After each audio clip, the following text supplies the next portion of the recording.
muat lagi.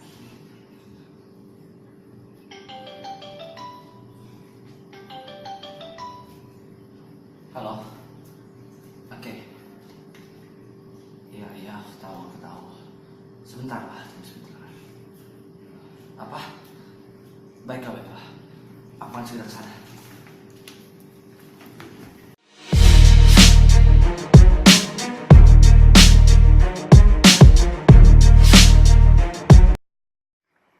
Ini berkasnya. Korban menjumlah 2 orang, bernama Adam Robert Browner dan Andrei Akinfeev. Pembunuhan terjadi sangat berdekatan. Pembunuhan pertama terjadi 3 minggu lalu, dan pembunuhan kedua terjadi 2 hari yang lalu. Tepatnya pada tanggal 6 November. Kasus kedua terjadi di sebuah hotel yang berjarak sekitar 4 km dari tempatku tinggal, yaitu tempat kejadian pembunuhan yang sama dengan kasus pertama. Pada kasus pertama, aku tidak tahu banyak. Aku hanya diberitahu rekan kerjaku saja. Selengkapnya, aku hanya membaca di surat kabar. Dan waktu itu aku sedang sibuk bekerja di luar kota untuk ikut mencari jejak pelaku illegal logging. 2 orang dalam waktu sangat dekat. Apakah motifnya sama? Pembunuhnya sudah ketemu. Siapa tersangkanya? Bagaimana keadaan keluarga korban? Sabar dulu Pak Detektif. Pada kasus kali ini, seorang pria berkewarganegaraan Rusia ditemukan tewas terkapar di lantai kamar sebuah hotel tempatnya menginap. Korban diketahui bernama Andrei Akinfeev, seorang mantan agen dinas rahasia Rusia. Korban berumur 35 tahun. Belakangan ini, diketahui korban datang ke Indonesia untuk menyelidiki sendiri kematian sahabatnya yang 3 minggu lalu tewas di tempat yang sama. Setelah keluar dari pekerjaannya sebagai agen dinas rahasia Rusia, ia memutuskan untuk menjadi detektif swasta di kotanya. Menyelidiki kasus ini berarti juga harus menyelesaikan kasus pertama, karena sudah pasti bahwa ada hubungan kasus ini dengan yang sebelumnya. Korban pada kasus sebelumnya adalah pria berkewarganegaraan Inggris bernama Adam Robert Browner, seorang pemimpin perusahaan pertambangan di Inggris. Korban juga berumur 35 tahun. Korban datang ke Indonesia karena ia ingin mengunjungi kekasih yang 2 minggu lalu lagi akan dinikahinya. Rekan kerja korban di Inggris mengatakan bahwa Adam, panggilan akrabnya, datang ke Indonesia untuk mempersiapkan pernikahannya dengan tunangannya.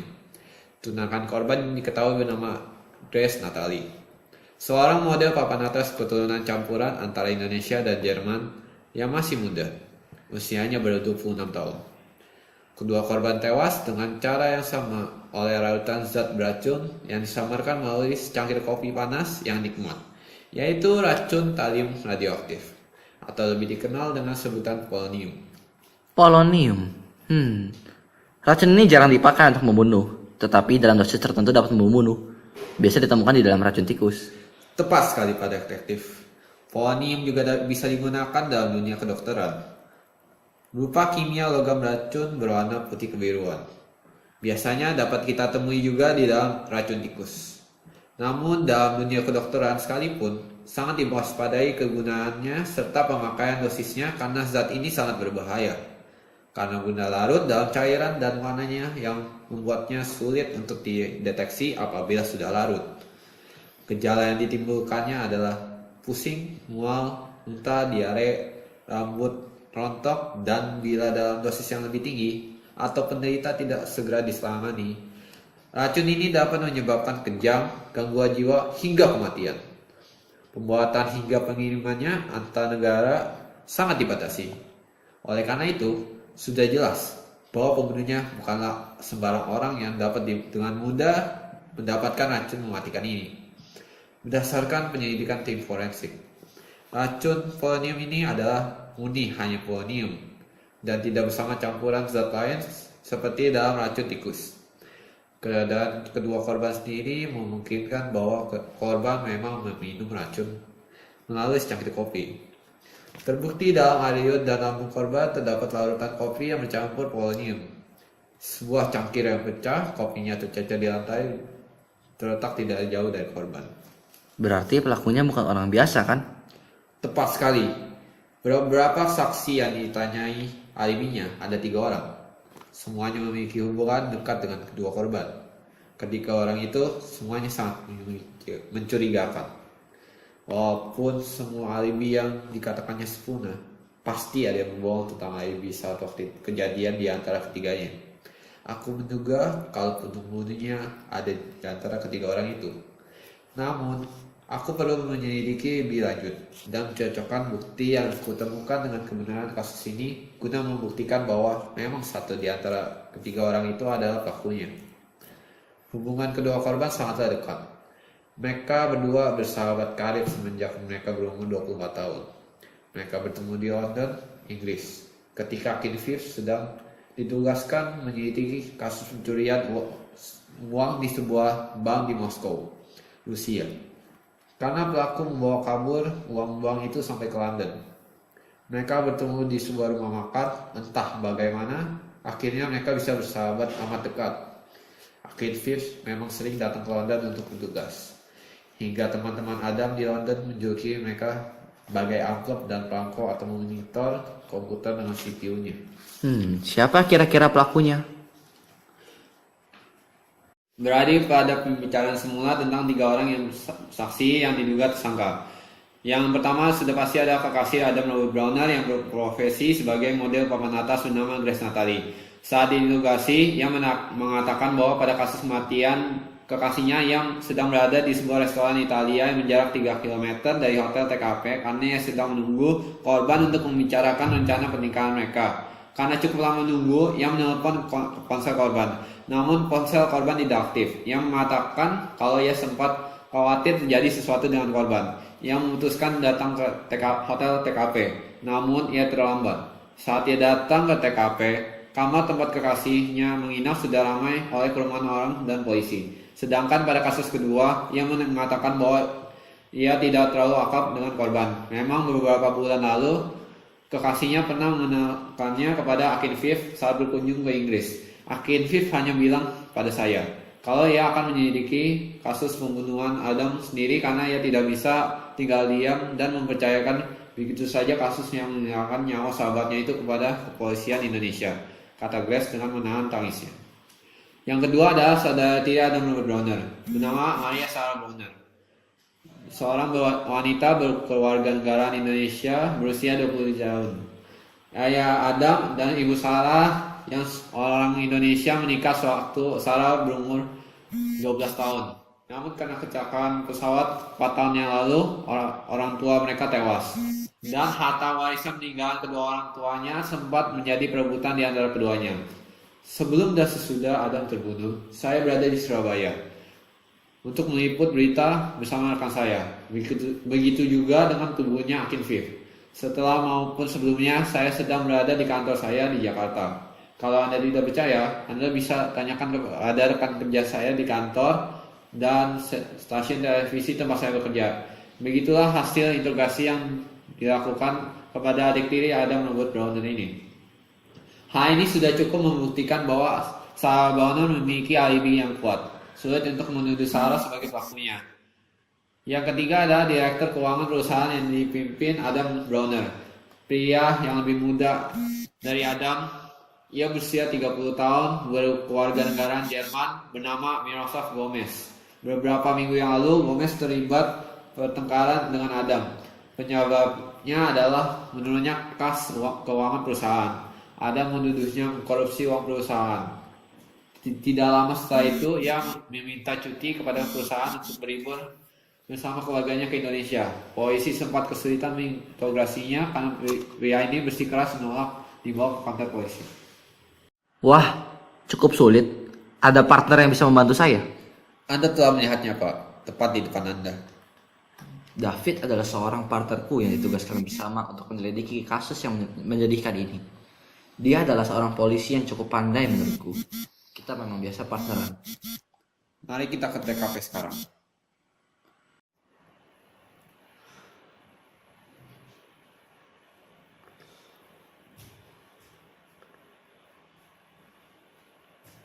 Ini korban pertama kita, Adam Robert Browner, mati ketika sedang bersantai di kamar hotelnya.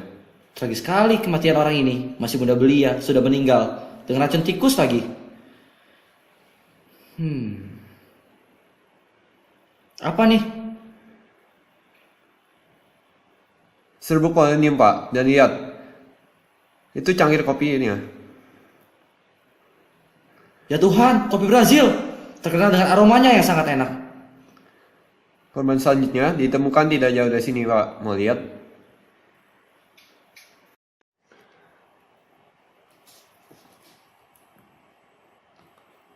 Korban kedua bernama Andrea Akinfeev. Motif pembunuhan masih sama, menggunakan kopi yang dicampur polonium. Dia seorang detektif kan? Seharusnya dia yang menangani kasus ini. Malah dia yang mati. Tepat sekali, tidak ada jari yang ditemukan di sekitar TKP. Semua bersih. Sang pelaku pasti memakai sarung tangan. Siapapun itu pelakunya pasti sangat pintar. Betul sekali, kita tidak bermain dengan bumbu biasa. Kita sedang diburu.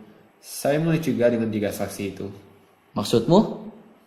Calon tunangan almarhum Adam Robert, adik tiri Adam, Dan juga bos mereka, Miroslav Gomez. ada bukti-bukti yang ada di sana. Saya curiga kepada tunangan Abner. Karena menurut saya sikap dan tingkah lakunya sangat aneh saat dia tiba di hotel TKP. Ya David, dugaanmu itu sama persis dengan dugaanku. Penyelidikanku siang tadi juga mulai memberi sinyal bahwa memang Grace Natalie pelaku dari 2 kasus ini. Tapi perlu bukti sedikit lagi untuk membuatnya mengakui perbuatannya dan memasukkannya ke dalam kurungan berpagar besi dalam waktu lama.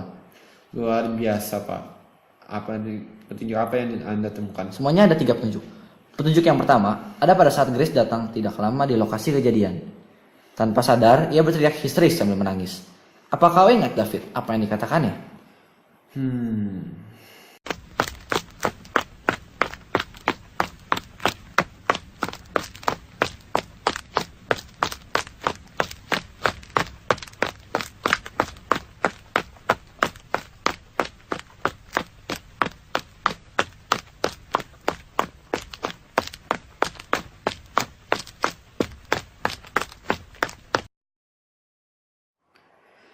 Grace mengatakan bahwa Adam sudah tewas, padahal belum ada dokter maupun polisi yang menyatakan dia sudah tewas. Tidak mungkin nih hanya melihat tubuh Adam dan bisa langsung berasumsi bahwa dia sudah tewas. Yang kedua, terlihat dari CCTV hotel. Grace, Sarah, serta Miroslav menuju ke kamar tempat terjadinya pembunuhan Adam. Sehari sebelum kematian korban, mereka bertiga mengunjungi Adam.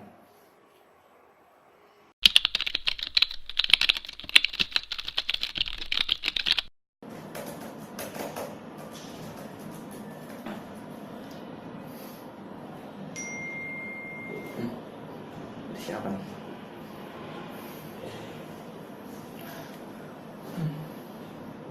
Data tersangka. Waduh. Oke. Natalie Grace, model terkenal berusia 26 tahun keturunan Indonesia dan Jerman, bertunangan dengan Adam Robert Brahman. Diketahui dari sejumlah orang yang kenal dan cukup dekat dengan mereka bahwa mereka bertemu di sebuah bar di daerah pantai Dakapo. Mereka pun saling menyukai satu sama lain dan memutuskan untuk berpacaran. Mereka berpacaran selama 2 tahun sampai akhirnya Adam memutuskan untuk melamar Grace, sehingga mereka memasuki fase pertunangan. Diketahui pula bahwa Grace memiliki hobi untuk melakukan judi dan juga mabuk-mabukan. Menurut kata beberapa orang terdekat Grace, belakangan ini terdiri dari banyak hutang yang jumlah tidak sedikit akibat kalah bermain judi. Yang kedua, Mariana Sarah Brahman, saudara tiri dari Adam Robert Brahman. Ayah Adam dan ibu Sarah menikah ketika Sarah berusia 12 tahun, sehingga mereka tidak memiliki hubungan darah sama sekali. Diketahui ketika orang tua mereka meninggal, Sarah tidak mendapatkan sepeser pun harta warisan dari ayahnya. Mereka sempat memperebutkan tentang hak waris ini. Sedangkan Sarah tinggal di Surabaya dan menjalankan usaha sendiri. Ia pun tidak akur dengan kakak tirinya. Yang ketiga, Miroslav Gomez, atasan dari Adam Robert Brahman. Mereka sempat bertengkar karena Adam menuduh Miroslav melakukan tindakan korupsi di dalam perusahaan. Diketahui bahwa ia sedang dalam masa keuangan yang sulit karena anaknya yang sakit keras, sehingga ia membutuhkan banyak uang untuk membiayai pengobatannya. Belum ditemukan bukti-bukti bahwa ia melakukan tindakan korupsi, tetapi perusahaan melakukan pengawasan ketat terhadap dia sejak Adam menuduh dia melakukan tindak korupsi dalam perusahaan. Boleh juga.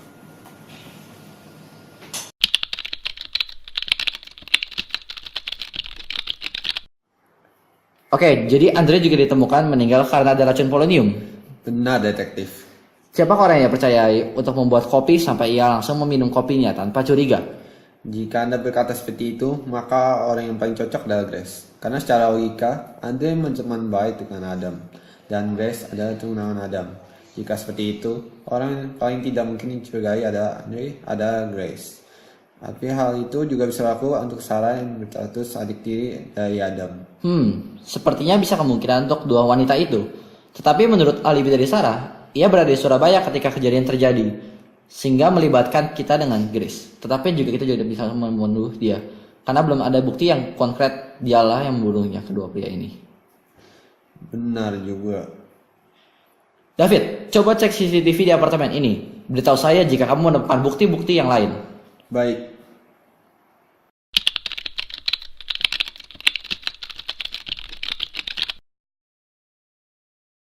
Ini, saya sudah mendapatkan rekaman CCTV-nya. Di sini terlihat bahwa Grace memang mengunjungi tempat ini beberapa kali sebelum akhirnya Andre dibunuh. Terlihat di beberapa rekaman CCTV ia sedang bercakap-cakap dengan orang dengan hati-hati karena yang menutupi mulutnya. Kerja bagus, David. Saya akan mempelajari tentang video ini lebih lanjut lagi di kantor saya. Terima kasih.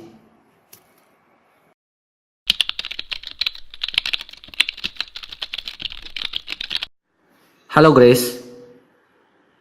Oke, saya langsung ke topik. Jadi, saya ingin kamu menjelaskan beberapa hal ini. Jadi kita akan melaksanakan cerita. Iya pasti, gue harus dapat harta waris itu. Karena gue juga dari dulu tante gue butuh uang dia. Dia juga gampang banyak banget sama gue. Untuk kasus Adam, saya memang sempat mengunjungi hotel di tempat dia tinggal. Itu karena dia tunangan saya. Jadi saya ingin segera menemuinya, dan juga saya sempat menginap di sana semalam. Tapi saya harus pergi lagi, pagi-paginya karena ada photoshoot di pagi hari. Untuk masa saya menyembunyikan sesuatu di toilet. Anda tahu saya adalah wanita, kalau memiliki urusan sendiri yang cukup penting di toilet. Dan Anda tahu itu apa? Jika saya ingin menemui tunangan saya, memang itu salah. Baiklah, saya mengerti. Ini silakan. Sebelumnya, jika saya tidak salah, Anda mengatakan bahwa Anda berada di Surabaya pada saat kejadian Adam dan Andre meninggal. Tetapi, jika Anda melihat tanggal dan waktu di CCTV ini, menjelaskan bahwa Anda mengunjungi Adam sehari sebelum Adam meninggal. Bisakah Anda menjelaskan hal ini kepada saya? Hal ini bersangkutan dengan alibi Anda. Saya sempat berada di sana sebelum Adam meninggal, tapi saya tidak berada di tempat kejadian saat Adam meninggal keesokan harinya. Jadi secara teknis, saya sudah berangkat ke Surabaya lagi. Saya mengunjungi saudara saya karena kami sudah lama tidak bertemu dan ingin melepas rindu. Itu adalah hal wajar dilakukan sesama saudara, kan? Baiklah, saya mengerti. Terima kasih atas penjelasannya. Baiklah, kita langsung saja ke topiknya. Jadi kita akan melaksanakan cerita. Iya pasti, gue harus dapat harta waris itu. Karena gue juga dari dulu tante gue butuh uang dia. Dia juga gampang banyak banget. Bisakah Anda menjelaskan apa yang Anda lakukan di hotel tempat Adam tinggal? Saya ke sana untuk menemui seorang teman yang memang kebetulan menginap di sana. Jika Anda tidak percaya, Anda boleh ke hotel itu lagi. Ia masih menginap di sana sampai 2 minggu ke depan karena urusan bisnis dengan perusahaan kami. Ia adalah supplier langganan kami, maka kami bisa menjadi dekat karena bisnis. Baiklah, terima kasih atas penjelasannya.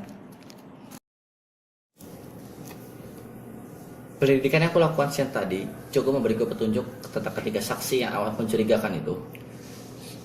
Saya juga curiga pada ketiga saksi itu, Pak. Seharusnya ketiga saksi itu lebih baik status sebagai tersangka.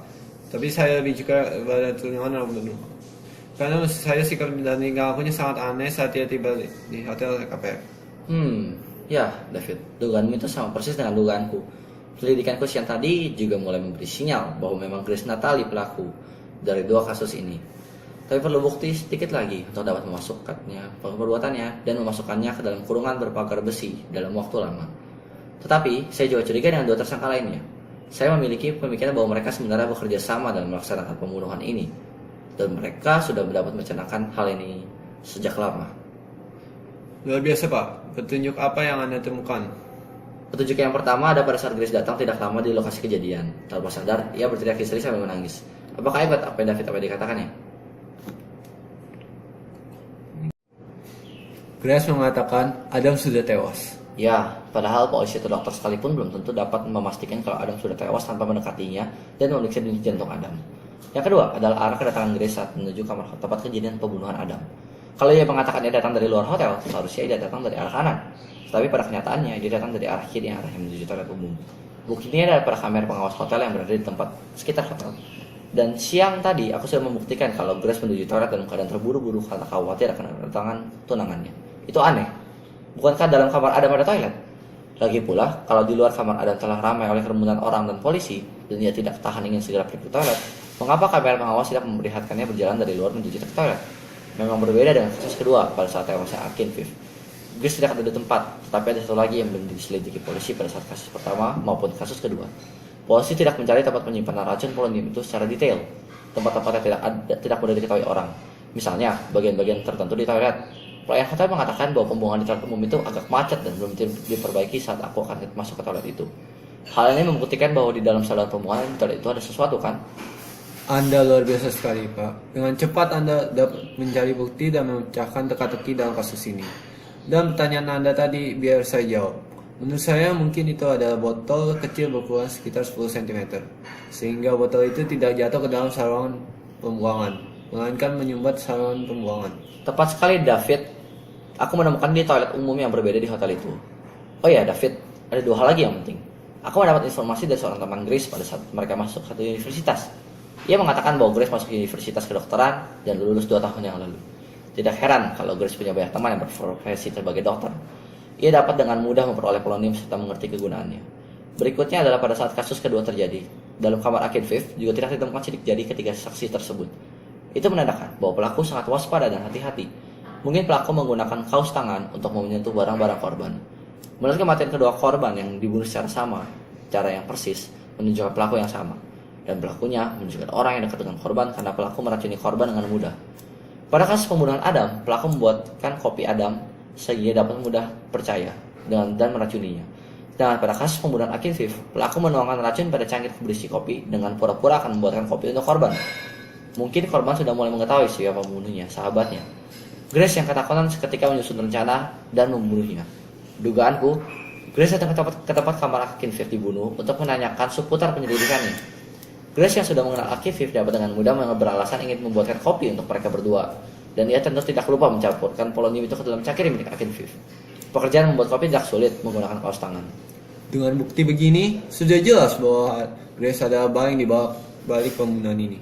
Tunggu dulu, memang Grace lah yang melakukan semua ini. Tetapi dia bukanlah satu-satunya orang yang mendalangi pembunuhan ini. Ketiga orang tersangka itulah yang merencanakan pembunuhan ini sejak lama. Hah? Bagaimana bisa? Semua bukti hanya memojokkan Grace saja. Dari hasil integrasi yang baru kemarin, saya menemukan beberapa bukti yang baru. Yang pertama, Sarah datang ke hotel tempat Adam menginap. Saya menanyakan beberapa pekerja di sana dengan mengaku mendengar suara keributan bahwa Sarah meminta Adam untuk membagi sebagian harta warisnya. Terdengar bahwa usaha Sarah pada masa ini sedang kritis dan juga diambang kebangkrutan. Adam yang keras kepala dan juga serakah tidak mau membagi hartanya itu kepada Sarah. Sepertinya Sarah ingin memberikan kesempatan kepada Adam untuk menyelamatkan nyawanya dan mau membantu Sarah. Tetapi Adam tidak mau Sarah. Akhirnya Sarah menelpon Grace dan memberitahu untuk menjalankan rencana seperti seharusnya. Dan juga setelah saya menemui temannya Miroslav, ia memang menjalankan bisnis. Tetapi saya bingung, bisnis apa? Karena memang tidak dijelaskan punya bisnis apa yang sedang mereka perbuat. Bisa saja tuduhan Adam benar sehingga membuat Miroslav berencana untuk membunuh Adam karena ia sedang membutuhkan uang untuk biaya pengobat anaknya. Dan juga jika ia memang terbukti melakukan praktek korupsi dan juga pembunuhan, ia akan mengalami hukuman yang juga 2 kali lipat karena ia melakukan 2 pelanggaran. Menurut saya, semuanya jadi masuk akal. Wah, saya tidak menyangkanya. Ternyata mereka bertiga bersekongkol melakukan ini. Dan juga alasan mereka membunuh Andre adalah karena Andre mau melakukan penyelidikan siapa yang membunuh Adam. Kisah ini sungguh tragis. 2 orang sahabat harus sama-sama terbunuh di atas orang yang sama, di tempat yang sama, oleh racun yang sama, dan tanpa sebab yang jelas. Karena hingga saat ini aku masih sulit memahami alasan mereka mengapa seorang membunuh yang lain. Karena menurutku tidak ada alasan yang tepat untuk saling membunuh. Saya sangat kagum pada Anda, Pak. Anda detektif kepolisian Indonesia yang paling hebat yang pernah saya ketahui. Beruntung sekali saya dapat bekerja sama dengan Anda. Saya kira negara ini juga sangat beruntung memiliki orang seperti Anda. Kau terlalu berlebihan, David. Sudahlah, lebih baiklah kita laporkan hasil kerja kita. Penyelesaian teka-teki kopi polonium yang cukup rumit ini ke kepolisian pusat. Dan juga bawalah ketiga tersangka tersebut dalam satu ruangan dan paksa mereka untuk melakukan kebenarannya. Baik.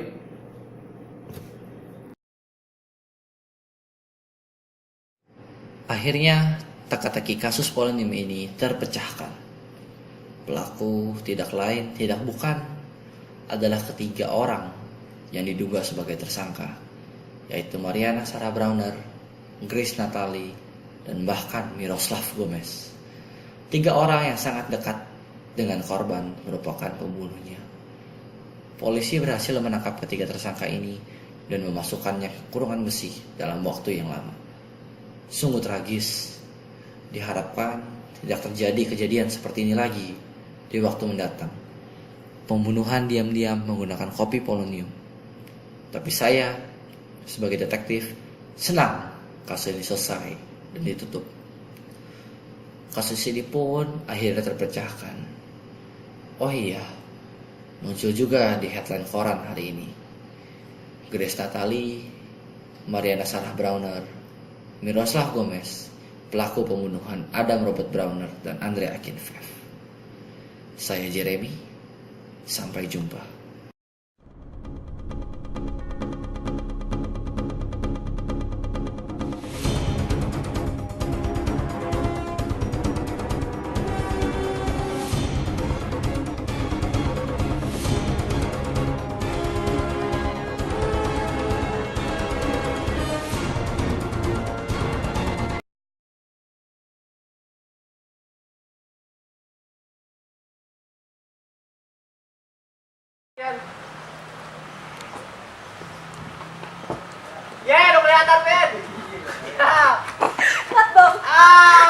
Lu juga kelihatan.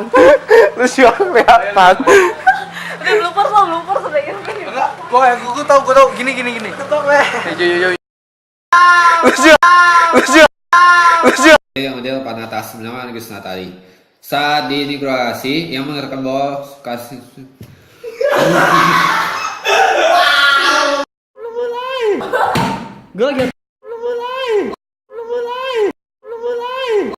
Hai, baiklah. Saya ingin langsung saja ke topik pembicaraan. Kemudian ia menunjuk.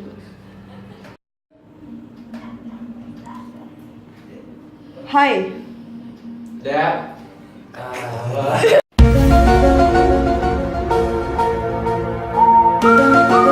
Hai. Baiklah.